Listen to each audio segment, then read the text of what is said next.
It's 4:30. After causing a scare at a Lexington elementary school, the woman accused of terroristic threatening will be answering to a judge this morning. After a house explosion in Adair County, bodies of 4 people have been found. Coming up, how the community is dealing with the tragedy.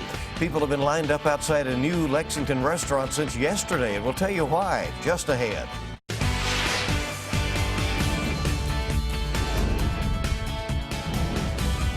This is WKYT This Morning. Good morning. So good to have you with us on WKYT as we get this day started. I'm Bill Bryant. And I'm Rebecca Smith. Let's see what's happening with the weather with Micah. Yeah, it's a pretty frosty start out there, and we're also seeing those temperatures well below where we were yesterday. So we're talking about 10, 15 degrees lower than where we were just 24 hours ago. There you go, 18 now in Somerset. That goes for London. That works your way into the Corbin area, down toward Williamsburg, Monticello. Those areas down south, the coldest spots. Nonetheless, I think most of us actually do finish off in the upper teens to around 20 degrees. Much better feel, though, as we track toward the afternoon at 43 degrees. We'll get into that forecast coming up. See you then. Thank you. A woman accused of leaving a suspicious package outside a Lexington elementary school will face a judge today. Sharon Melbourne is charged with terroristic threatening. Police say surveillance video shows her putting a fake weapon of mass destruction on Tates Creek Elementary's property yesterday afternoon. A school administrator found the device near a dumpster outside the school. Police will not say what was in the box, but they said no one was ever in any danger. They say Melbourne is not a Tates Creek employee nor a parent of a student. Well, firefighters are trying to figure out what caused a fire at a Lexington home this morning.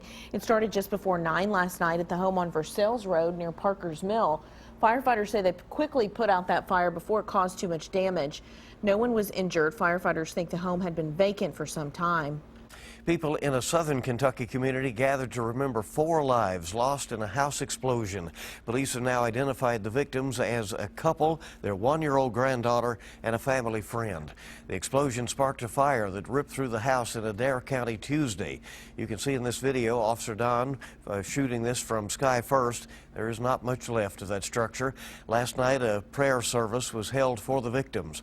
Monique Blair was there and spoke with some sad neighbors. I heard a horrific explosion, and I didn't know what happened. Melvin Antle heard it from nearly a mile away. The loud boom, he says he'll never forget. Then I looked over at Mitchell's house, and the whole end of the house was blown out. Melvin says he went over to the home, and that's when he saw the one surviving witness, Jason Coomer, going back inside to look for his family. He went through the house and couldn't find nobody. After it exploded, he didn't know what happened. And he went through the house, went upstairs, and couldn't find nobody. Police tell us they believe the recovered remains of the 4 victims are 60-year-old Mitchell Coomer, his wife, 52-year-old Lori Coomer, their granddaughter, 1-year-old Kenley Rogers, and 32-year-old Stephen Keltner. As I spoke with Melvin, I saw the pain in his eyes, and it was hard for him to come up with just the right words to describe the family who has become his friends after he's lived next to them for decades. Don't really miss them. They used to accommodate people, nice people. It's not just Melvin who is hurting, so on Wednesday night, the Bear Wallow Church down the road from the Coomers' home held an impromptu, intimate prayer service for the 4 victims. We come to the end of the road and we have to celebrate life. So we need to celebrate it abundantly.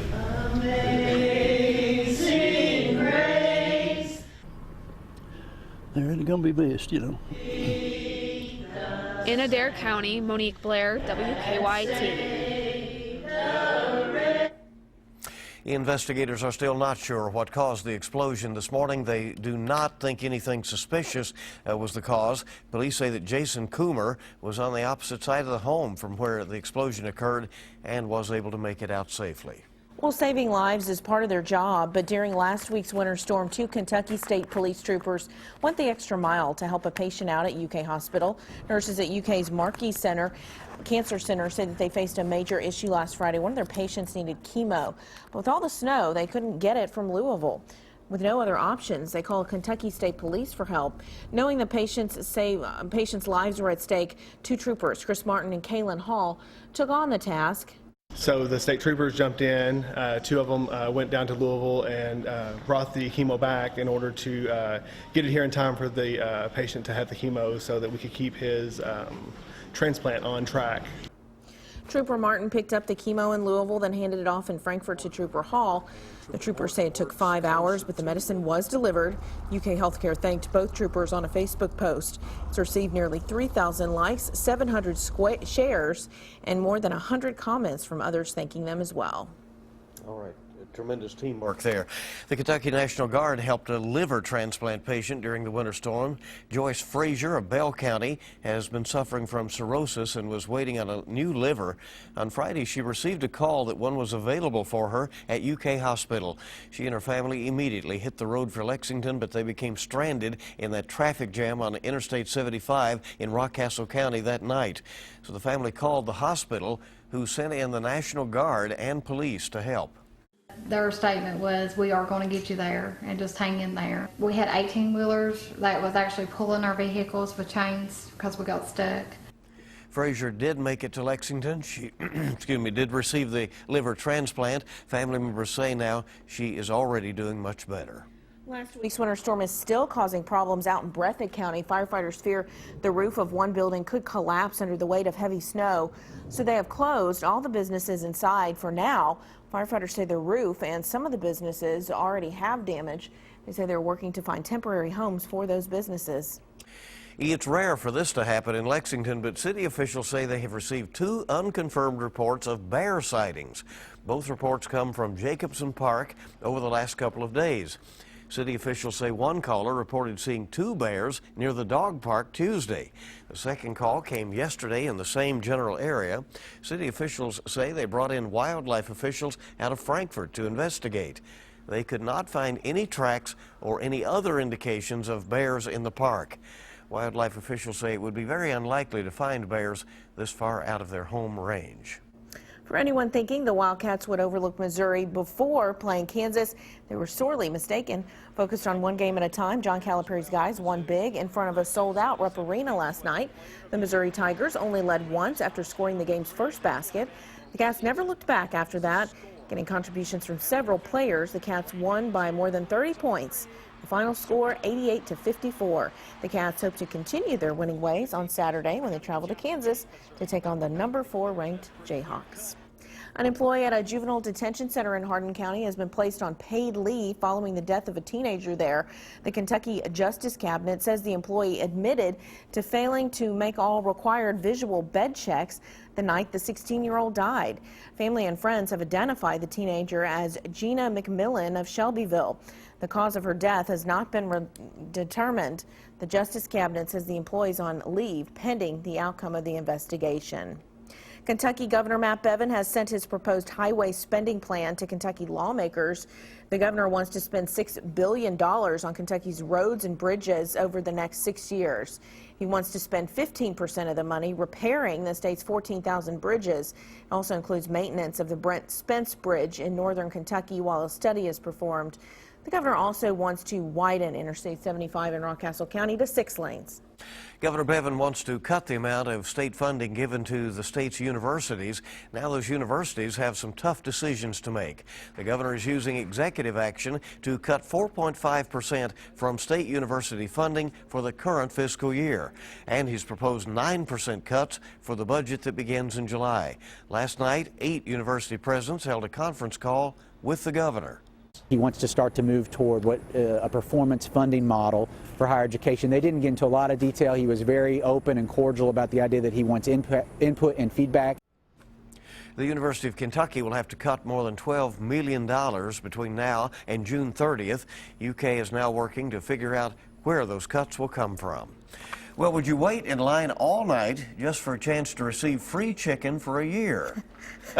I don't know. Question for you. There you go. That's what some people did last night outside a new Lexington restaurant. Joella's Hot Chicken is holding its grand opening this morning on Cochran Road in Chevy Chase. It's in the former Billy's Barbecue building. The restaurant says the first 100 people in line at 8 this morning will receive free chicken meals for a year. And I lived in Nashville for several years, so I'm a fan of Nashville-style hot chicken. I've had it in Louisville. They're doing it right. So I was thrilled when I heard this was coming here. Well, Joella's employees gave some free samples to those already in line yesterday afternoon. While the free chicken meals will be given away at 8 a.m., the restaurant won't officially open until 11. I'll have to try some of that Nashville chicken. I didn't even know they had that. Well, there you go. It's out of, in the company. This one's out of Louisville, of course, with that, again, that Nashville style. So it's interesting. 4:40 is the time, and WKYT this morning is just getting started. Do you want to learn an easier way to drink more water? Today's Mom's Everyday Minute has some hydration tips when we return. And we're going to be looking at a system rolling through later on tonight with these chilly temperatures. Could we be looking at some light accumulation for our zones? We'll talk about that coming up next. Now, your hour-by-hour forecast with meteorologist Micah Harris. Really good flow there on the interstates, I-75, I-64. No issues whatsoever. Still looking for some freezing spots of anything left over there on the roads. Live Sky camera. It's a good look outside, and there is going to be some frost there on the windshields. You'll have to scrape that off. Once you track off into the afternoon, boy, do we have a really nice day in store. We're going to be talking temperatures sitting there in the 20s and teens this morning. We track off into the afternoon. You can see 18 degrees there in Somerset, 18 in London. Monticello coming in at 15 degrees, and we're going to be seeing a lot of that really increase off into the afternoon. 43 for the afternoon. You talk about a really nice feel. We'll have that mixture of sun and clouds in the forecast, so it's an absolutely nice day. But once we get off into the night and into tomorrow morning, that's going to be a totally different story because we'll have a weak front moving on through. That'll bring us that rain chance in overnight. And then once we start to get, I would say, 2 a.m. to about 8 a.m., there is that possibility of a few snow showers. Now, I don't see a big issue out of this. However, east and southeastern zones, meaning off into the mountainous regions, cannot rule out a very light coating there on the ground. So it could cause a couple of issues for the far southeastern zones, but that's about it. So overnight accumulation after a really good day today, it's possible, but really for the far east, far southeastern zone. So it really won't affect about 80% of our region. It's that far 20% that we're going to be watching for, but a light coating is a possibility. Awesome weekend though, man. Once we get past Friday, you get off into your Saturday and Sunday and you talk about temperatures well above average. I mean, we're talking 50s and even 60s in the forecast. Really good looking weekend in store after just kind of an up and down past couple of days. So there's your look on the 7-day forecast. That night mix tonight, and then it switches over into snow early Friday morning before the sun does even come up. And we'll be seeing, once again, that possibility at a very light accumulation down in the southeastern zones in those mountainous regions. Just got to keep that in mind. Saturday and Sunday, though, guys, boy, does it look good. Next week, we'll even have some storms to talk about there on Tuesday. That's going to be a very active pattern starting off Monday into Tuesday. So that's one we really need to keep an eye out on, because when it's 65 in February, that's not really good. That's not good news. So that's definitely something to watch out for that active pattern. Not quite right. No, it's not. Well, not absolutely not. Snow-inducing, though, Right. at least. You got that. 4:46 is the time. Thank you, Micah. Are you getting your 8 glasses of water a day? Maybe a bit easier when you flavor it up if you're not a big fan of water. Here's today's Mom's Everyday Minute. Have you heard of detox water? It was one of the most searched items on Pinterest last year and has become a trendy staple among many. Detox water, which is also called spa water or infused water, is simply water with a combination of sliced fruit, vegetables, herbs, or spices added to it. There are many claims out there that detox water provides health benefits like flushing out toxins or reducing belly fat. Detox water has no or very low calories, making it an excellent alternative to soda, sugary drinks, or caffeinated beverages. Drinking it between meals will keep you fuller longer, so you'll be less likely to overeat. The extra flavor in detox water is delicious, and you can custom make your own variations. Drinking up will keep the body hydrated, which keeps you alert and keeps your organs and joints functioning properly. Another bonus, having it around may prevent your children from getting dehydrated. Encourage them to drink up and mix new recipes. For more ways to make mom's life easier, visit momseveryday.com.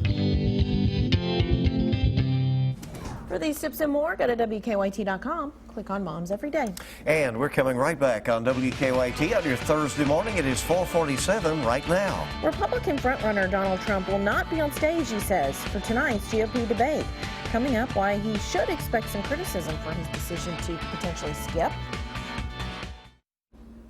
Good morning. Welcome back. It's 4:50. Well, analysts have a warning for Donald Trump. History has shown that when a frontrunner ducks a debate, which he says he may do tonight, they better be prepared to face criticism. CNN's Jeannie Moose reports on that. But he's a chaos candidate. Donald ducks debate. When others do it, opponents occasionally deploy quacking. Refusing to debate. No-shows get no respect. Since Trump opted out, one commenter suggested Fox News set up an empty podium with a potato wearing a blonde toupee.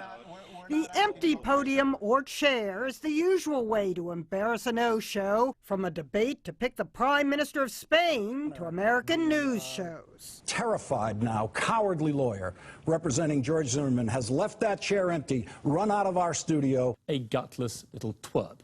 So will Fox drag out an extra podium and leave it smack center stage to shame the Donald? No. Fox News has confirmed to CNN that it will not set up an empty lectern, so at least the Donald won't get Eastwooded, as when Clint addressed an empty chair representing President Obama.